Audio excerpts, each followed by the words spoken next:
Welcome to today's episode of the Gavel Drops, and I've got no other than Mark Moffat from the Property Experts. How's it going, Mark? You okay? I'm doing well, mate. It's good to see you, Ray. Good to see you, buddy. Good to see you too. So we'll just kick straight off. So it's been a year of you running your own estate agency business as a self-employed property expert. So new company, local flair.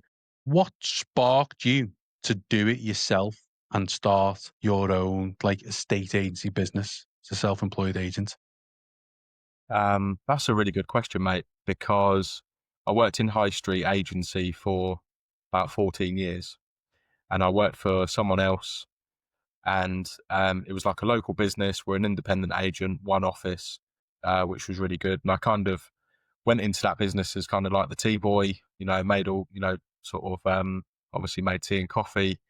When I'd sort of been there for a little while, started doing viewings but a lot of the time I was like making phone calls and calling through databases, all that sort of stuff.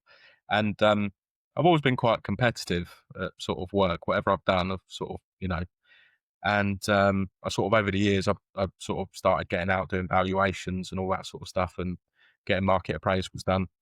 And I basically found after about 10 years, I've been promoted to director within that business, which was really great. And I loved it, but I still worked for someone else. So you're working with you're building their brand and their dream and kind of their business. I guess most estate agents that work in high street agency would agree that you only really earn a very small percentage of what the work you actually do. And I just kind of thought maybe there was something more out there for me.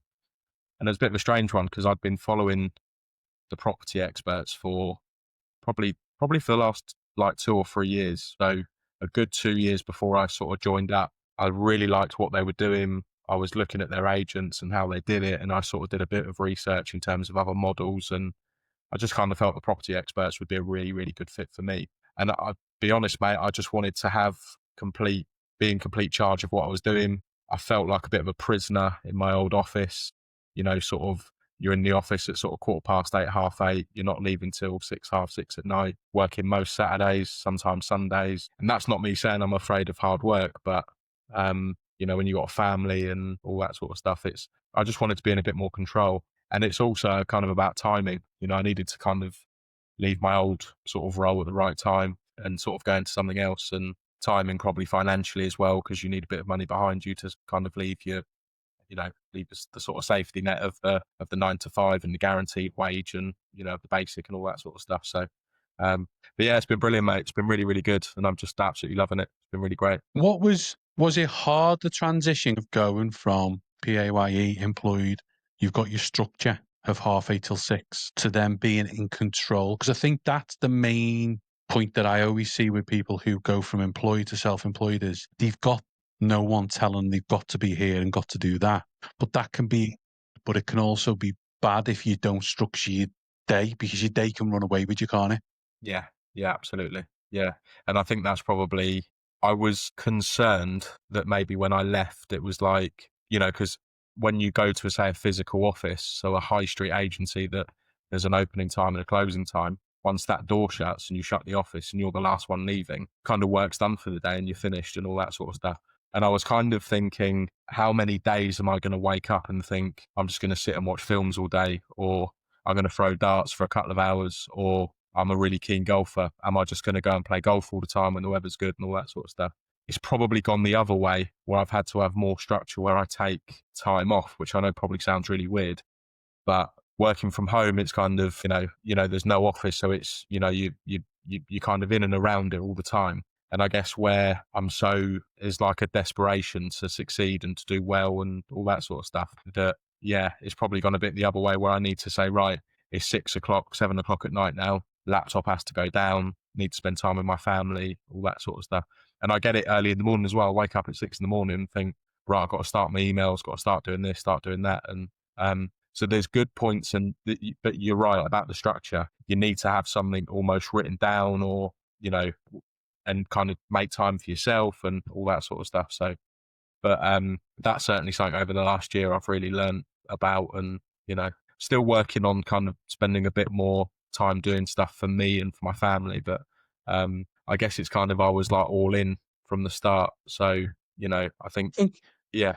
I think you've proven it though. The way I've always seen it and the way I speak to anyone who's thinking about it is, are you going to sacrifice a year or two to live how you want for the rest of your life? Or are you not?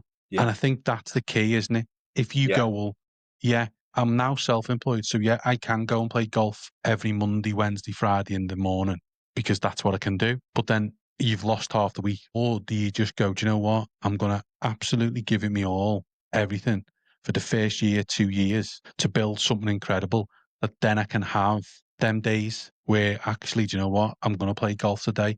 And I think that's the transition that a lot of people struggle with. What I've found is if you go from employed to self-employed, you've turned into a business owner. But at that point, when you turn over, you haven't got a business that can pay you to go and play golf, for instance. Yeah. You've got Exactly. Yeah. That's the key, isn't it? Yeah. Yeah. Absolutely. And I think it's like, do you know what? When I was leaving, so many people said to me, well, if it doesn't work out, you can always just go and get another job in high street agency. And I must have had at least 30, 40, 50 people telling me that if it doesn't work out, you can just go and get another job. And it was like, nah, no, I'm all in. So, and it was kind of like, I didn't want there to be any excuses why, you know, why it wouldn't work, why I couldn't make money from it, all that sort of stuff. Because the thought now of going back to high street agency and working for someone else again, I find it a bit scary because I just think I couldn't do it.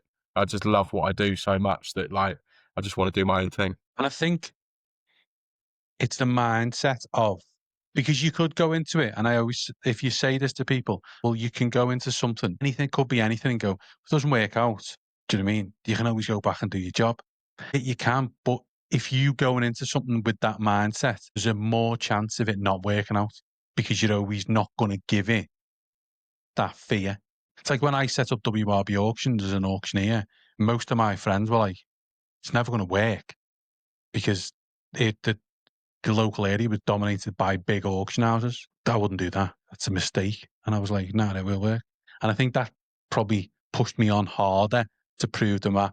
And I remember two of my mates, really good mates, who do a lot in property. Nah, won't never work, right? Never work. And I remember 2 years in, one of them ringing me saying, we've got one. I said, got one what? So I've got a course for you to sell. And I was like, of course it wouldn't work.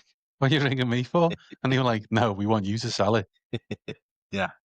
Yeah, yeah, absolutely. Yeah, and I think when I was getting those people saying to me that you could go back, I didn't say, I just sort of nodded along and said, yeah, yeah, it's true. Yeah, I could do. And in my mind, I was thinking, nah, because to me, that would be failure, in my opinion, for me, if I then had to give this up now and go back and work for someone else. So it was like, so kind of working a lot of hours and all that sort of stuff.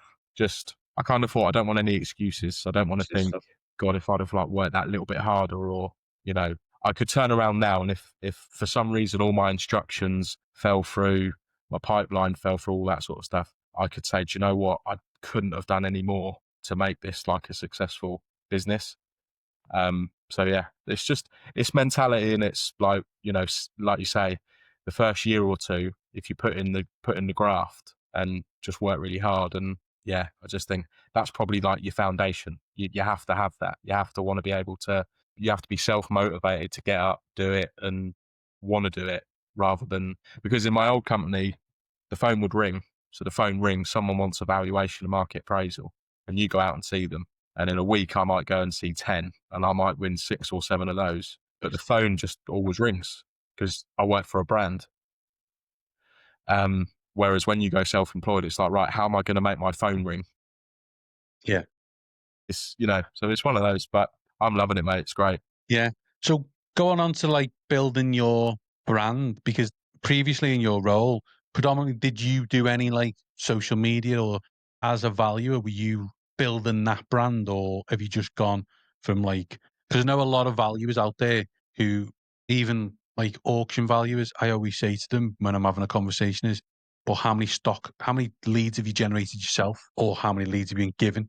So in your previous role, were you just given the valuations, or did you have to generate your own as such? That's a good question. So when I said earlier that I'd been looking at the property experts probably for like a couple of years, I then really started to dial into what was coming into my old business from me, as in who's calling for me, who's calling because it's the company name and they're calling for that.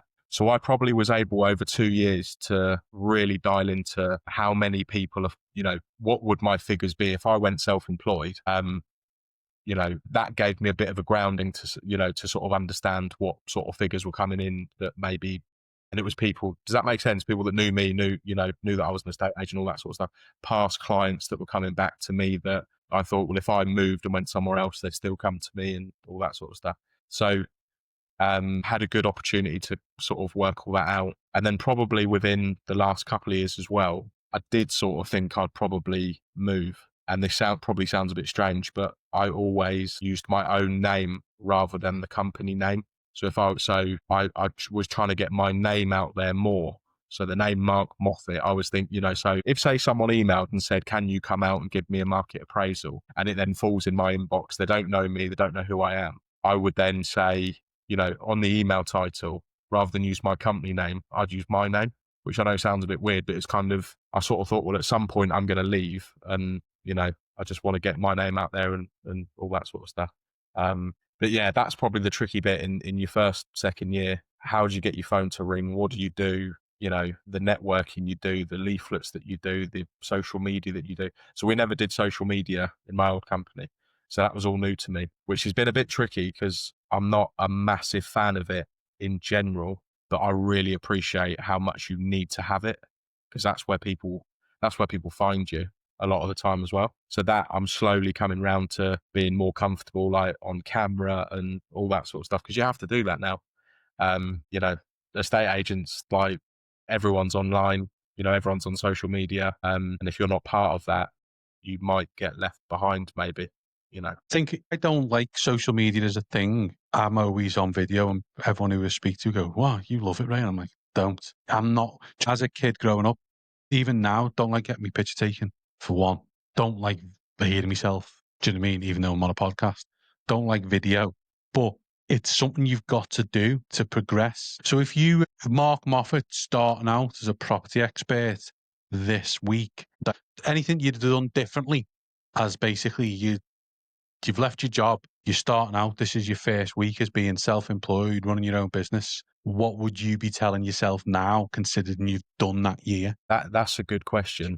And not to sound like really crass, but I probably wouldn't change anything. And the reason for that is because I probably went a bit scattergun in terms of what I was doing. So I thought, right, bit of social media, bit of leaflet dropping, bit of advertising in the local paper, bit of advertising in my local community. I'd be the first to admit that my first few instructions, I really dropped my fee because I wanted stock. So I wanted to get stock on the market, my name onto Rightmove and, the property experts on Rightmove. And so I was kind of doing lots and lots of little bits here and there. And then I guess probably I was then able to, as I go to sort of month 2, month 3, and then I was able to work out a bit more, right, I'm going to spend a bit more money on this and a bit less on that. I'll give you an example. I put an advert in a local magazine and it cost me something like 800 quid. And this magazine comes out every month. So I spent, what was it? Was it 800 quid? Something like that. So for free magazines that would go out once a month, they went to something like 30,000 houses. And I didn't get one phone call. So it's one of those where it was kind of like, would I do that again? But you only get to know those things from, when you try them and maybe they don't work. And then I saw other sort of advertising routes that were a bit cheaper that maybe I'd get a bit more, at least a phone call or whatever it is. So I honestly don't think I'd change a thing. And probably the sort of blueprint to success that I did with a business coach called Kelly Bailey, who's at Property Experts, was just brilliant because they give you all the tools and they say, right, do all these things and you'll be successful. And I think they're right. Because the only thing is, it's probably physically impossible to do absolutely everything they say because there just isn't enough time in the day and in the week. But if you can get like 70-80% of the stuff they say to do, I think anyone can kind of get into it and do it. But again, it's the mentality, the belief, going out and door knocking, if that's what you want to do, going out and giving your leaflets out and networking, telling people what you do. That's probably the biggest thing for me is I tell everyone what I do. So I'll meet someone And I ask them, what do you do? And they tell me, and then they say to you, what do you do? I'm a local estate agent. They say, oh, yeah, oh, it's good to have a local estate agent that's like independent, blah, blah, blah. And so my friend's thinking of selling. Can you give them a call? Everything for me has been about networking and just getting the name out there, really. I done it when I had WRB auctions. I tried everything, marketing wise. I remember getting a billboard and it cost me, I'd like to say about $4,000 for a billboard. Right, no way. In the Amazing. middle, on a busy road in the middle of Birkenhead, massive billboard for 6 months. And I remember taking it out and I was like, yeah, that's gonna, do you know what I mean? It's got to, hasn't it? And the only two people who mentioned it were two of my mates who both didn't have a house to sell, really. That was it. And picture this, you paid that money. I was driving past that billboard every day, at least probably 3 or 4 times a day, Yeah. thinking Yeah. that was Yeah. a waste of money. That Yeah. was a Yeah. waste of money. Yeah.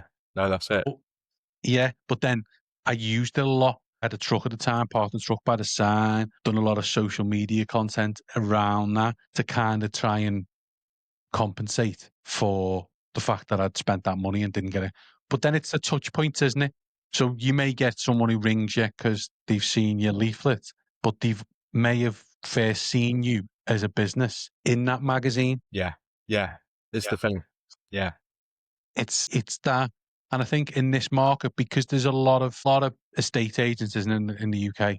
There's a lot more self-employed estate agents in the UK. So, what would you say is, how do you like get through them? Get through if you imagine there's a pool of estate agents in your local town. How do you get to the front of being that person? So I would probably say I'm lucky that I work in the place that I grew up. So first and foremost, I'm relatively well known in the community, not necessarily for a estate agency, but it could be for playing football or playing golf. Or before I was an estate agent in a past life, I worked in a secondary school with young people. So I guess it's one of those where you have to find a way to be different.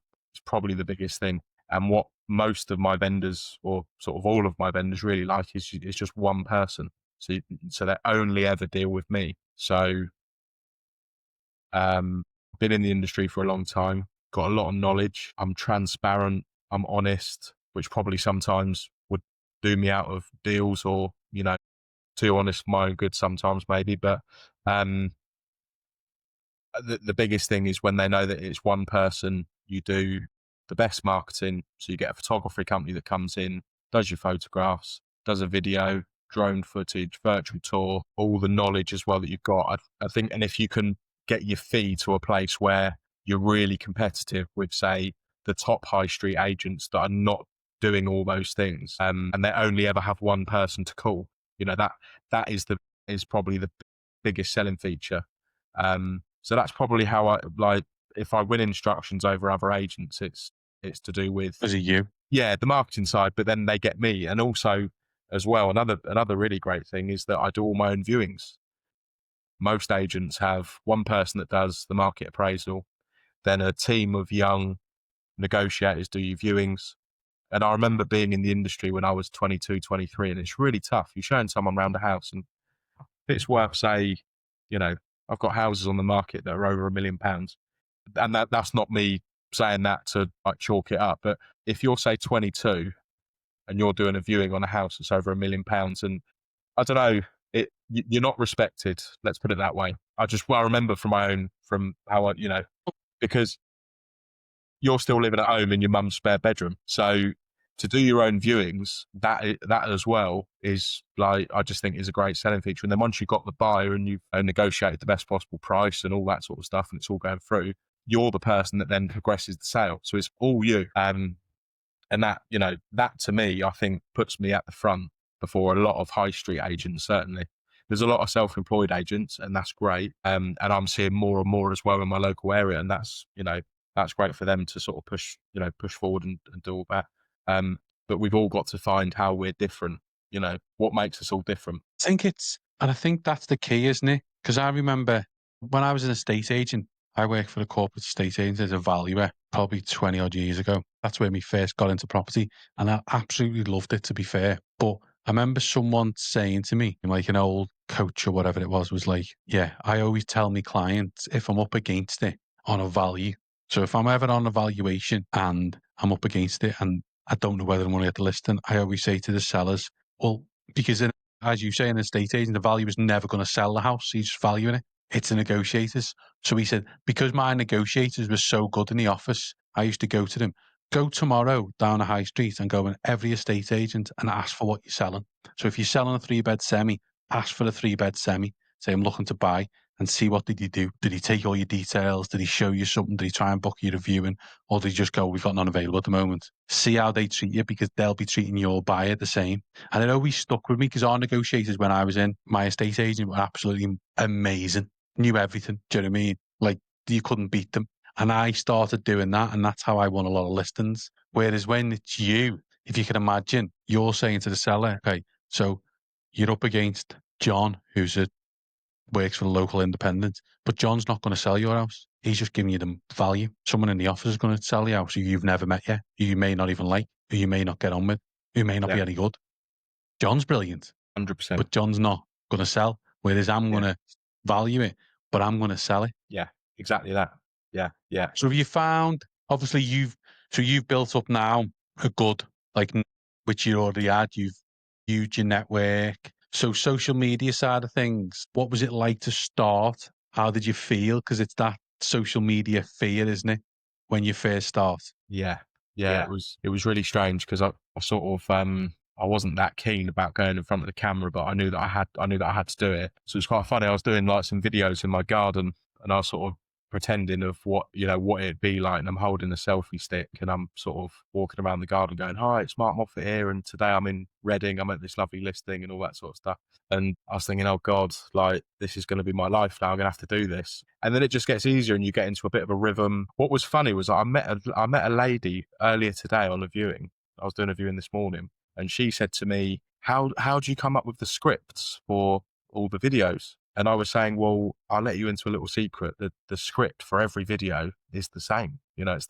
It's all that's being tweaked is where the house is, the price, all that sort of stuff. But every video is pretty much where it was like what I found where I was getting the most traction from certain videos. I just kept it the same. So there's certain videos that I do. So when a house is coming to market, I'll put my camera on a tripod, and I'll literally do a video of saying, hi guys, it's Mark Moffat here from the Property Experts. Today I'm in Pascal Crescent in Reading. I've got a great 4-bedroom townhouse coming to market. Check out the details below. See you soon. And I'll post that, and then I might get some messages through that come from that. Then when I do the video of my videographer, it's literally just pretty much the same. It's me walking, and I'll say, it's Mark Moffat here from the Property Experts, and today you join me here. So it's a little bit more, professional for the video, but it's all the same. It's just literally all the same. And I do the same outro, but I've just found that it's like they're short, concise, no longer than a minute. Just get the info out there, and kind of that's it. But you have to throw yourself into it. It's like one of those, you don't really want to do it, but I actually weirdly now quite enjoy doing them, which is really strange. But because it's just literally the same thing, and I've got a bit more used to it. And the funniest is when you're trying to record something and you're in someone's street, and then you get people that stop and want to watch and see what you're doing. So you've got like a builder stood over the other side of the road, and they just stood there thinking, oh, I wonder what he's doing. So but no, it's good. You've got to get used to it, haven't you? A bit used to being uncomfortable. Yeah, exactly. I think that's the key. Because this is the thing, and this is what I always say to people is, you'll be surprised on how you look on a camera, that actually you may never like it, but other people, like for me, I've watched your videos and you look like dead chilled and dead comfortable on your videos from the start. You know what I mean? From when I've been watching you from the start. Like some people don't, but I don't think like the content you've put out like a year ago, for instance, it's the same comfortable content that you've been putting out throughout the whole thing. Yeah. But it's probably when you look at it, you go, oh, at the start, oh no. And that's the key, isn't it? It doesn't look as bad as you think it's going to look. Yeah. And it's one of those where you kind of have to just do one, just do a video. No matter if you think it's bad, it's like, it won't be. You're right, because when I first look at I remember I did at the end of my first week, so it would have been something like the 6th or 7th of December, 2024. There's me walking around my estate with a selfie stick going, "Hi everyone, I just want to thank you for all the love you've given me, helping me, you know, like liking my posts, liking my videos. It's brilliant."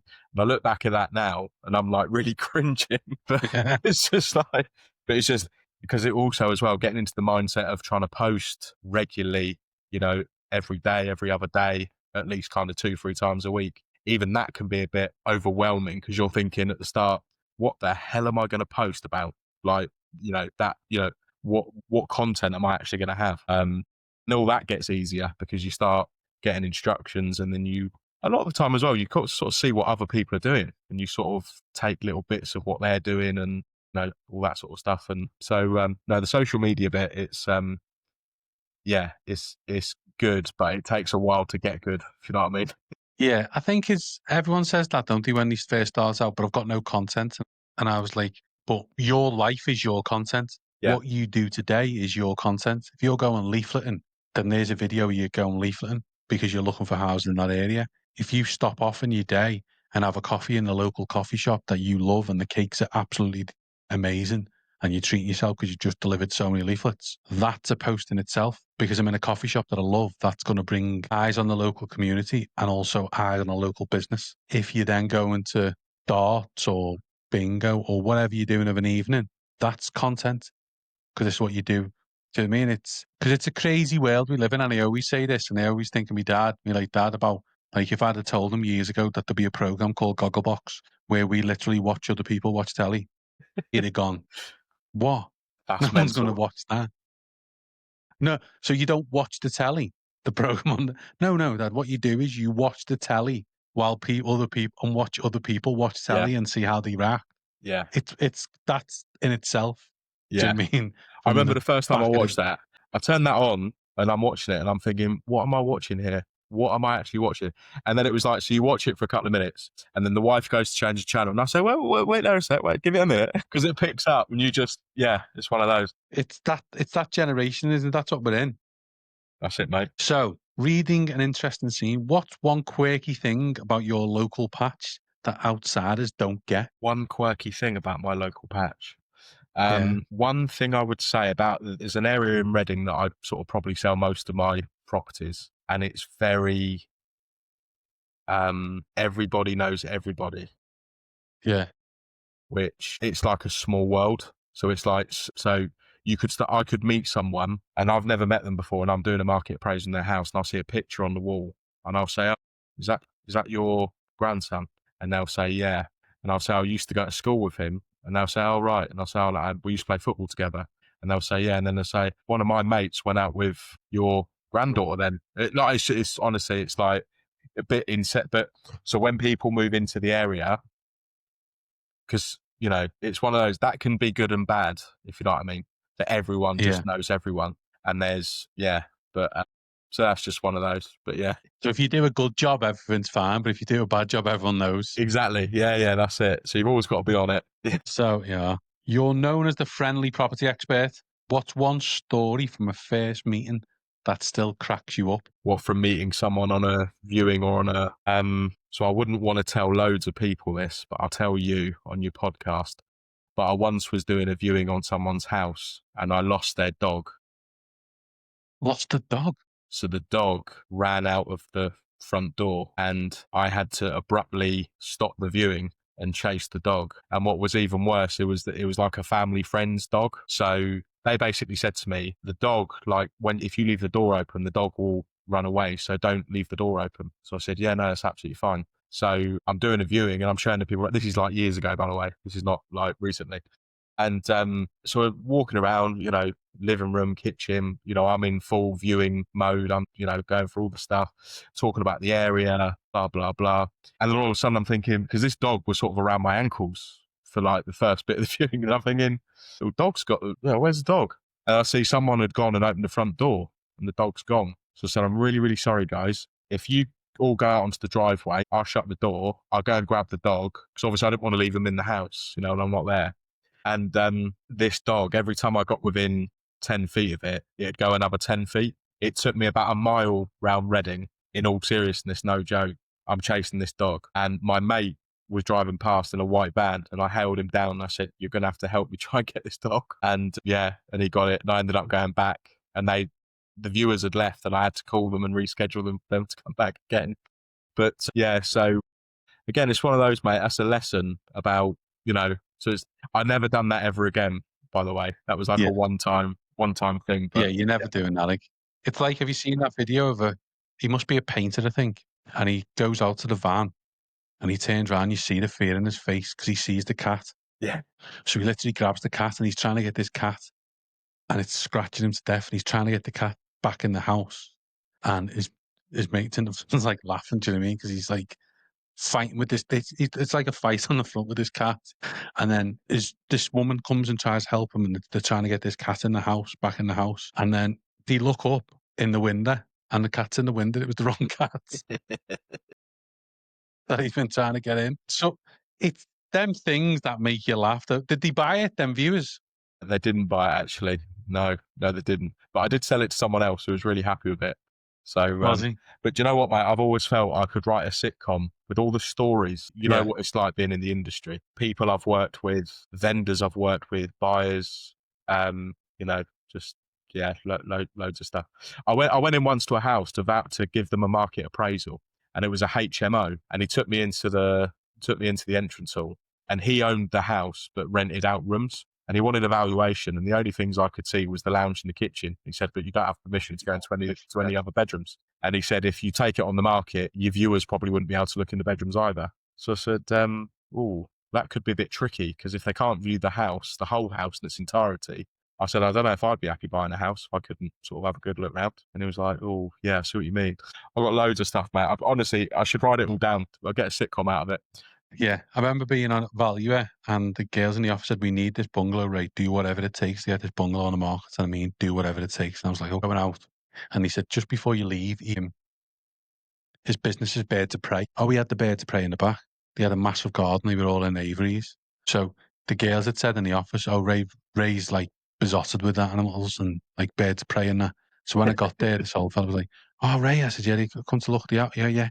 Well, first let's go in because I know you won't be able to wait to look at the birds. And I was like, okay. So nowhere, go around. And I was like, look, first aviary we get in, there's two owls sitting on the big, and he's like, that claw on that owl could squash, like, it's like the same per square inch pressure of a Rottweiler's. And I was like, okay, that's good. So should we, we'll go on to the next one. So in the end, we're standing, he showed me all the birds, and he was like, yeah. He said, have you ever held like a hawk? And I said, no, not really. He goes, gives a minute, disappears, comes back, no word of a lie, the sleeve on, brings this big hawk out, and he says, all you need to do is if it starts flapping, put your arm out. And I was like, what am I doing here? That would Sat scare down me.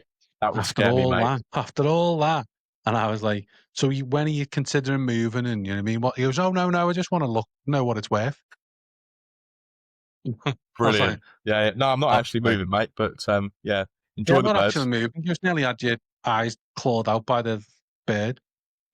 So it's been a year. What's been your proudest win so far, big or small? Probably, not to sound crass, but booking a holiday, no credit cards, no. Normally, what would happen is you book a holiday, put it on a credit card, pay it off over the year, and then by the time you want to go on holiday again, do that same thing again, if that makes sense. But this year, just being able to book a holiday, and it actually came from one of my auction deals, which is really interesting. I don't know if you remember the one where it got tied up within 12 seconds before the auction finishing, and we got to the reservation price. It was one close to me. It was in, where was it? It was Bungalow, a wasn't it? bungalow. Yeah, that's it. And you were on I couldn't make the agent success day because Agent Success Day. that's it. And basically I said to my wife, if this sells and it goes through today, then we're booking a holiday. And with 12 seconds, I'm watching this and I've got you WhatsApping me at the same time. And that offer comes in and I'm like, this is just amazing. This is brilliant. I love this. So yeah. So from that deal, that was then holiday booked. Oh, was it? Yeah, from that deal. See, that's the thing, isn't it? Because that's what a lot of people don't realise with auction. Because I speak to a lot of property experts and foreign country agents and letting experts, and it's the auction side of the business. It's just another income stream that you don't have to rely on. That can be used for whatever else in the business that you couldn't use it for. Because we done that one, didn't we? remember what was the one we sold where you were on the golf course? That was in that was a 3-bedroom house in Reading, Clifton Street. Yeah. Yeah. And you rang me and said, "Oh, it's sold." Yeah. So And then we had one at that was a good Christmas, day. didn't we? Yeah, there The was the one flat. at Christmas as well, the horrible flat in Southall, which I thought I was even, I was even surprised by the result we got from that. But it's just, there's a great model there. And if you stick to the model of how it works, it's brilliant. And what was even better was I had a really happy client, that wants a property off their books. It's a headache, it's a pain. They want it gone, nightmare tenant, all that sort of stuff. So yeah, brilliant. I So think that's the thing. I think like speaking to like agents, because you kind of embraced auction as another part of your business that you think of because you know what I mean? It's like the one in the semi that obviously you'd sold that, but then it obviously fell through on the mortgage due yeah, to a survey.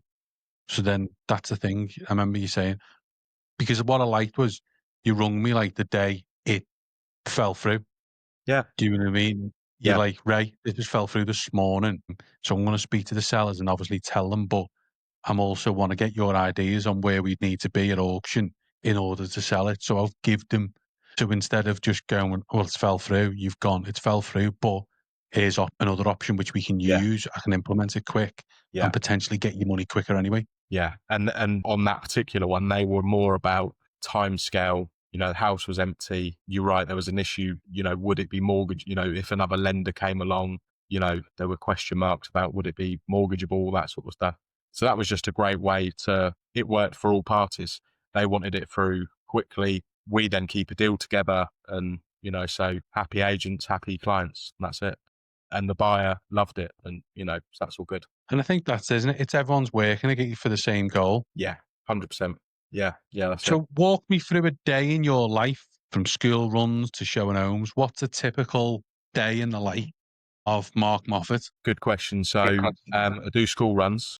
So I wake up. I normally do a few emails. I do a school run between sort of 8:30 and 9. I then normally like to come back for an hour and get set out for the day. Most days I'll either have a couple of viewings here and there or market appraisal or a couple of market appraisals. So I do those. And then I normally spend like an hour a day sort of working out what my social media is going to be for the next. I try and work everything out for sort of, a week or two's time, so I'll try and work on the social media side of the business. And I do a lot of like sales progression and all that sort of stuff. So spend a lot of time, working within what I'm doing. And then I do school pickup in the afternoon. My kids do after school clubs and all that sort of stuff. So I take them to those. And then occasionally I have the odd evening viewing, which I'll go and do. Yeah. And then when the weather's nice, once a week, I go and play golf, which is quite nice normally on a Thursday. So I'll go and do that. But yeah, no, it's pretty chilled really. I think it's about building a business around you as a person and you as your life, isn't it? Yeah. Yeah. 100%. That, like, because you've just said then you're doing the kid drop off, like the drop off. It's like yesterday was my little boy's first day in pre-prep. So I had a meeting at 1 that lasted till 2. I went and picked him up with my wife at 3:15, got back to mine at 3:30, something like that, 20 to 4. But then he had a meeting at 4. So it does give you that flexibility to be able to do them things, doesn't it? Yeah. This job. Yeah, absolutely. And things like sports days and, things that might have missed over the years from being employed. Yeah, just trying to sort of be at home a bit more and help out around the house a little bit more. All the little things that are like, that kind of all add up to just making it, really enjoyable being self-employed. You just get that flexibility, that freedom to, do what you need to do, which is great. Do what you need to do. So what has been the biggest mindset leap though between being an employee brain and a business owner brain? Because that's the key. Great question. I'm all about mentality, positive thinking. I guess probably when I work for someone else, you do have a slightly different mindset because it's not yours. It's not, whilst I was putting my own name on emails and things, it's not my business. So if something goes wrong, then whilst you're kind of dealing with it, you know, whereas now it's kind of, it is literally just me. It's my name, my face, my brand, you know, my reputation. So the mindset's completely different. And also as well, um, you have to wake up thinking, right, how am I going to earn money today? Whether that be, do you know what I mean? So it's not, you've not got the safety net of a 30, 40 grand a year basic that, you know, pays all your bills, and then all the commission you get is like fun money. You know, what houses are going to exchange this month? It's completely different. Yeah, completely different. Right. Okay. Here's a good one. Tell someone debating launching, what would you say to nudge them over the edge? I would say, especially if someone's worked in the industry before, people buy from people. And if they've been successful working in high street agency, they can do it on their own. There's no reason why you won't fly on your own. There's been some people that I've met that have said, I'm thinking about doing this. And whilst I've not said, you know, even just from meeting them, I've thought, I don't know if you maybe have, I don't know if, because you've got to be strong as well. You've got to be, you know, you've got to have the willpower, the determination. You know, you've got to turn up every day.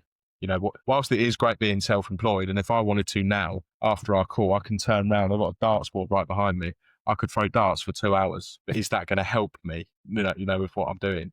But if someone was really on the edge, I'd just say one thing for me was, you'll never know. So if you don't, I mean, I'm pushing 40, and I was thinking when this was like last year, I was thinking, if I don't do this now, I'm never going to do it.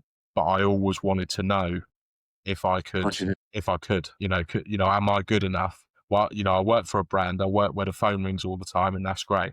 But am I good enough to leave that safety net, go and do my own thing, and mix it with the big boys, you know, in my local community? So I'd just say, if someone was on the edge, I say, you're never going to know unless you do it. And that's kind of it, really. It's a bit of self-belief, isn't it? Yeah, massively, massively. Believing in yourself. You have to back yourself. Because if you don't back yourself, no one else is going to back you. Yeah, Do you know what I exactly. mean? If you're not confident walking into a house when you're valuing a house, they're not going to give you the house to sell. 100%. So over the past year then, obviously we don't need total numbers, but how many properties have you like sold then, roughly, just a gruff guide I think I've completed on 30. in your first year? Yeah. Yes. And then I think I brought to market 50. God, didn't it? So I guess that was another thing where I kind of thought, you forget about the ones that you're not going to sell. So I think when I first started, it was like, I remember thinking, right, between September and December, I want to get 10 houses listed on the market.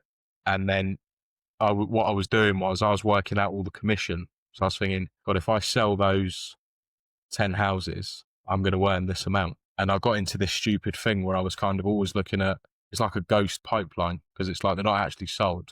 They're on the market, but they're not sold. So, and like I said, for my first year, it was more about, I wanted to win lots of instructions to then get boards up, get my name out there, get my right going, Zoopla, all that sort of stuff, you know. So yeah, it's been hard, but it's been like, and it's been proper graft. Like, it's been, you know, late nights, early starts, weekends, evenings, you know, but it's been brilliant, mate. It's been absolutely amazing, and I'm loving it. And I think a lot of estate agents like yourself list like that, don't they? It's like their success is winning the listing. Because I remember it, and I think that's from like the corporate days, isn't it? The target you were set was always listings. How many listings you got this week? How many listings you got this week? Not many. You didn't usually band around how many sold this week. It was mainly how many listings. Yeah, that's it.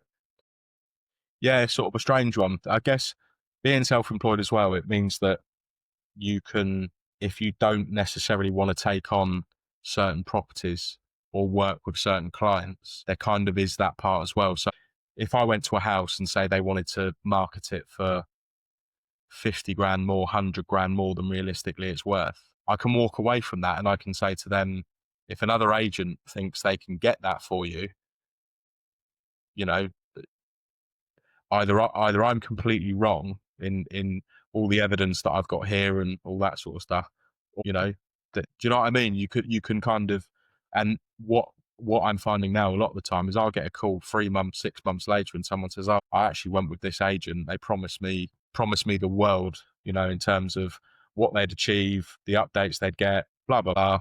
It's not really worked out. And then people come back to you if you're sort of, you know, honest with what you're doing. And because that's the thing, Ray, it's like, it's pointless me having hundreds of houses on the market that are never going to sell because I've got no business. You know, you don't make any money. You may as well have them priced, you know, at a reasonable price to sell where you'll get viewings, get people through the door, and then, you know, so yeah. I think that's the thing, isn't it? There's no point having 100 listings on, but technically deep down you think, I've only really valued 20 of them properly. And then you've got to deal with 80 sellers who are unhappy because they're not getting no interest, no Yeah, viewings. Or exactly. the viewings they're getting, the feedback is it's too highly priced. And then you're up against it as an agent because then you've got to kind of get them reduced in order to get them sold, to get paid, where that's when absolutely what happens then is they go, I'm not listening with you anymore, I'm going to take it off and put on with another agent at the price that you wanted to get on at the start. But what advice would you give new agents starting out?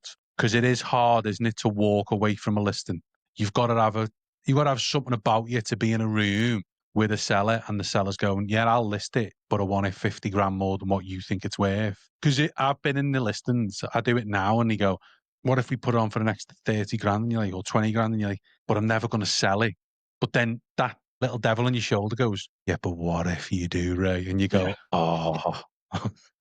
And you know, the other one on the shoulder's going, but you're never going to sell it, Ray. It's overpriced.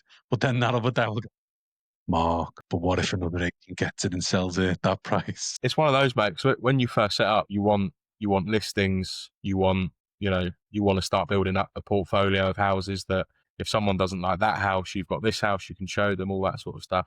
And I probably did take on a couple that maybe I shouldn't have done, you know, looking back. You know, if I sort of took them on possibly, you know, we've all been there and you think, well, okay, let's take it on. Someone might like it, but the best thing for me with those clients is if you keep in touch with them on a really regular basis. I'm talking 2-3 times a week. And you agree that when you take it on that you say, right, if after the first month we've got, or 6 weeks, whatever the time scale is that you make, then let's reduce to what you know, there's certain things you can put in place that kind of almost not protect you from it, but can really help you get the price down. So if you, but yeah, it's tricky because when you first start, you just want as many listings as possible. You know, you don't want to turn people away. You want to, you know, especially if it's a busy road, get a board, you know, all that sort of stuff.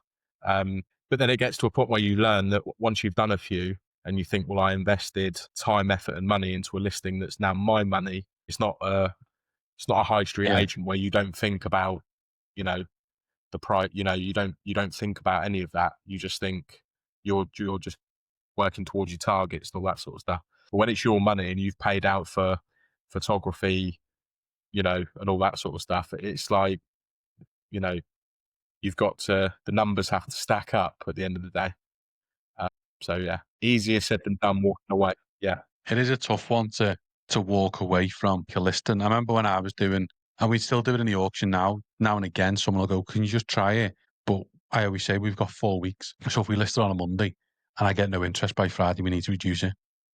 People go, it's quick. And I'm like, yeah, but there's still only 3 weeks left to go. Yeah. And when I was an estate agent, I used to go, okay, we'll try it for a period like a month, but I'll put the other price on the contract and get them to sign next to it with the date to say, if no interest, we can reduce the price to X amount in a certain period of time and get both vendors to sign it. So it was kind of, as you say, you've already set them up for that price reduction. Yeah. Rather than just going and then hoping for the best. Absolutely, mate. Yeah. That's it. That's a good trick to do. Well, not a trick, but a good way to set it up. Yeah. So what's the goal for the next? So if we look at numbers, because we can look back at this is what I always like to do as well. This is great. So in the first year, you sold 30 roundabout, say Mark Moffat's target for the next 12 months. I think ideally I'd love to sell a house a week as a minimum, and I'd love to be able to move house. So that's kind of what I'm like. Cool. I'd love to move. Yeah, I'd love to move house. So it would be business as usual, carry on what I'm doing. And also I'd love to get my fees up. That's just I'd love to be able to, you know, again, that's probably a bit of a confidence thing is when you're going into an appraisal is, you know, not being the sort of lower or the middle, be one of the upper fees, because, that's another, whilst it's great selling 30 houses, I know there'll be other agents that probably have sold 15 or 20 will probably earn the same money, but it's just a bit of a difference in the fees. So that's really something I'm working on, within my own business, of winning instructions with better fees, because ideally, if you could sell less houses and have better fees, it works all round, doesn't it? Because you're working less, but for the same money. For the same. Well, if you could sell 15 houses and earn the same as what you did when you sold 30, Exactly. then you've got 15 buyers, 15 sellers who you need to deal with, who you will give the best customer service to. You can do the same at 30, but at the same time, if I said to you, well, next year you'll only sell 15 houses, but you'll earn the same amount of money or more, then it's just common, like, that's Common what you sense. want, isn't it? Yeah. Yeah. That's more Absolutely, days on the golf course. mate. That's it, mate. That's what I want. So we'll do a quick fire round before we finish off. Okay, mate. So, favorite chocolate bar? Dairy milk. Dairy milk. Plain or just a plain dairy milk? Just plain, mate. Yeah. Plain Jane. Favorite drink? Could be alcoholic or non-alcoholic, whichever suits you. Alcoholic Stella. Stella, man. But I don't wear a white vest when I drink them. And a flat white coffee. Favorite holiday destination you've been to? I love Mallorca. It's one of my favourite places. And then favorite holiday destination you've got on your to-do list? I've got some friends that have just moved to Dubai, and they absolutely love it over there. And I'd love to go over and visit them. That'd be amazing. I'd love that. So are you gonna are you aiming for the experts group Dubai trip? Is that what one of the goals is? I'd love that, mate. Yeah, I would love that, and I'll keeping an eye on my pipeline and hopefully get all those deals through before the end of the year. That'd be nice. Perfect. So we'll end on all my podcast people. A few of them, you've got some great voices in the building. Right, so I offered Mark the chance he could sing at the start or sing at the end because he likes a bit of karaoke. So he said, "Do you know what, Ray? I'm going to end my podcast after me doing my first year as a self-employed agent with a song." So I said, Mark, if that's what you want to do, that's what you can do. Are we really doing this? What's So happening? we might as well. Yeah, Okay. go on. Okay. Whichever song you want. Okay, ready? Yeah, go on. Ain't no sunshine when she's gone. It's not warm when she's away. Ain't no sunshine when she's gone. She's always gone too long. Anytime she goes away. There you go, mate. I'll give you that one for free. That's a banger, that one as well. That's a cracker. I don't know where that was a came good from, mate. one. It just came to me. So there you go. See, these podcasts bring the best out of people. That's it, I'll be mate. watching this back when all these people who come on the Gavel Drops are all on the X Factor, making millions as a recording artist. It'll all be thanks to you, mate. As you're not in the studio, I'll do it for you. But this is Mark Moffat's The Property Experts episode of the Gavel Drops. Thank you, mate. That was brilliant.